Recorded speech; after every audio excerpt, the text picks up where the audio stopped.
Ako po yung natutuwa dahil po nung nakaraan meron po akong mga katsak. Isa po dito si Sister Joy sa si Jeline, no? Kasi po mag-anniversary na tayo. Sabi ko sa kanila, baka pwede naman kayong mag-share. Tapos kakanta tayo. Kayo, no? Yung mga dating ginagawa lang. Ganun lang kasimple. Tapos sa anniversary, no? So, nakakatuwa kasi kinakabahan ako habang nag-message ako noon unang-una, matagal na panahon nila hindi ko ginagawa. No? Tapos yun, buti pa, isa-isa sila. Una si Joy, sige may kakausapin pa ako. Tapos si Jeline, hindi ko akalain na oo eh. No? Praise God. No? Tapos pati si Ate Banji.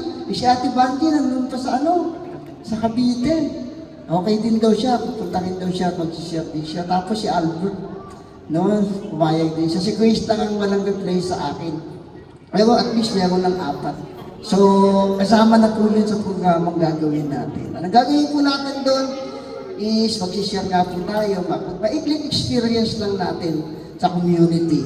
Tapos kung ano yung kanta natin.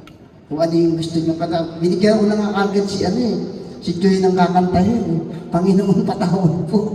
Kasi talagang pag narinig ko kay Joy yun, iiyak na talaga. No?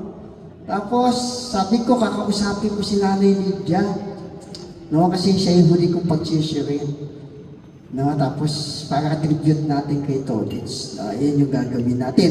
Ang galing talaga, palakpakan natin si Lord. Kaya pupunta kami si Nanay Doray. Pupunta rin si Nanay Lina. Sana makapunta si Sister Lina. No, nakakatuwa po. Nandito po ngayon si Jilly, nandito po ngayon si Jay. Palakpakan po natin naman po sa ating